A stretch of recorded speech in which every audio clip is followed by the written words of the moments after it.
The time had come, and I finally got the chance to attend an auction of ancient artifacts to add something to my antique collection.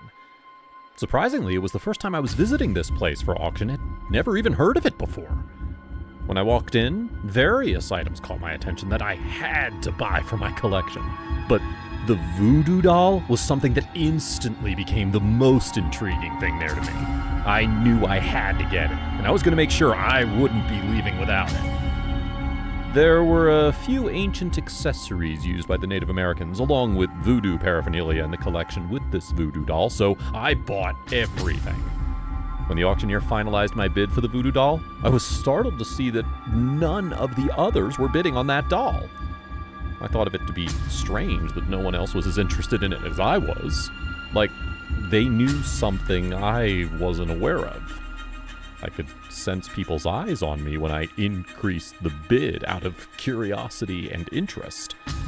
I even overheard someone calling me an occultist, because according to them, the voodoo doll was cursed, and it had so-called demonic powers in it. But for me, it was just something that my collection lacked, and I wanted to add to it.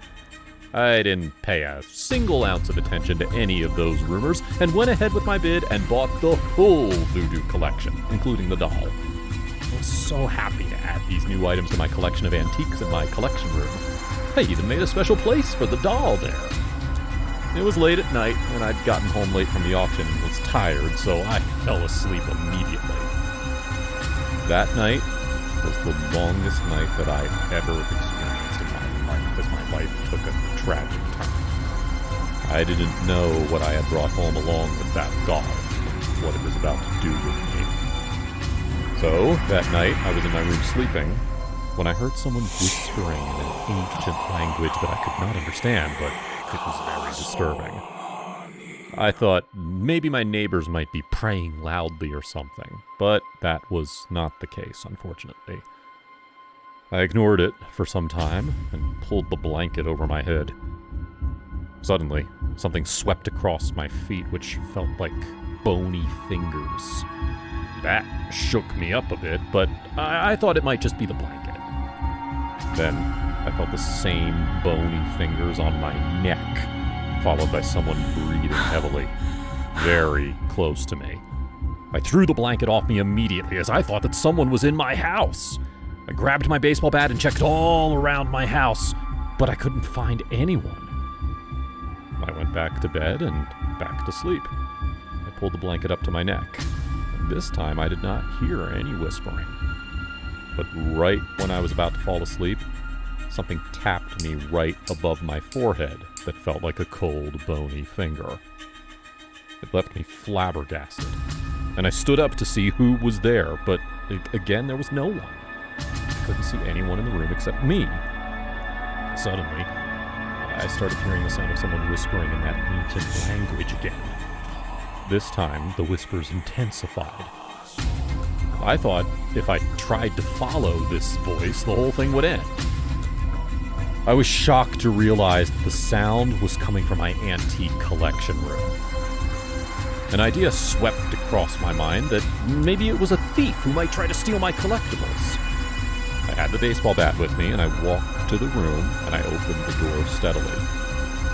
When I got the first sight of the room, the floor felt like it slid below my feet, and I dropped the bat unconsciously. Everything in the room was almost upside down. Every artifact was either plastered against the wall, or it was flying mysteriously off the shelf and on the ground. Only one thing that was still intact was the voodoo doll, but strangely, the doll was misplaced as well. I remembered perfectly that I kept it in the glass cabinet, but surprisingly, the doll was sitting right there on the table, and the door to the cabinet was open. A streak of these strange occurrences didn't stop there. While in the room, I saw an awkward, tall man with his neck bent in a twisted way, his hair covering his face, and his red, shiny eyes partially visible behind his hair. He was standing right beside the doll. He started moving in a strange manner just around the doll. He wasn't bothered that I was standing there looking at him. Instead, he raised his voice in incantations that he chanted around the voodoo doll. Then, he started whispering in a violently wicked and devilish voice. I couldn't understand anything he was saying, but I guessed that it was something like a cult or black magic that he was doing. I was absolutely terrified. I shouted in a trembling voice, Who are you? Who are you? I'm asking for the last time. I'm going to call the police. But he didn't respond and kept on whispering in his violent tone. He was moving his head aggressively throughout the incantations. Gathering all the courage I had left, I fearfully picked up the bat and approached the man. I raised the bat, ready to attack him, when he swiftly turned towards me, and he left me petrified. Undoubtedly, it wasn't a human.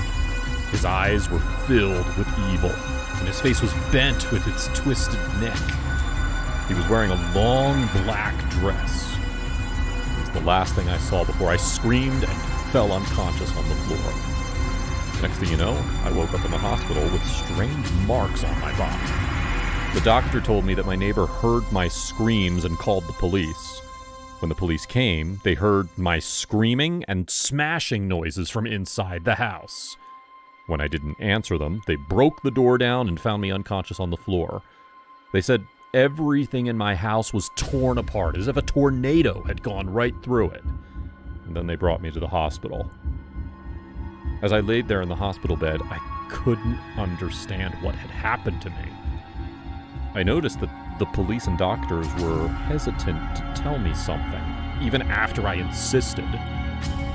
They told me that during that chaos, the room where my collectibles were mysteriously caught on fire, and fortunately a few things were able to be retrieved from the room. The fire was stopped before spreading throughout the rest of the house. A police officer brought a box into my hospital room and said that only these were the things that they saved from the fire that night, and he handed me the box. When everyone left the room, I got up and opened the box and saw the same voodoo doll on the top of some other items. I stepped back, fell on the ground, and started screaming. The doctors came in and gave me an injection to calm me down.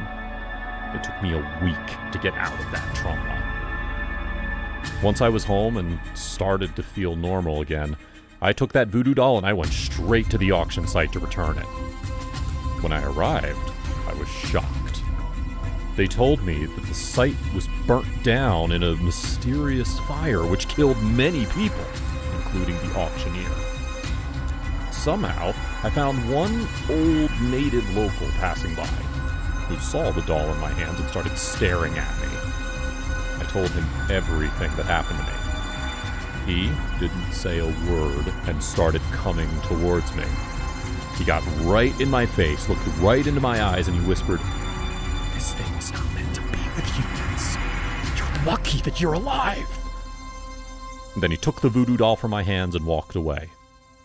Since then, I haven't experienced any of those encounters. I can only say one thing about that night. That voodoo doll had a demon attached to it, and it seems like it belonged to that local who took it from me.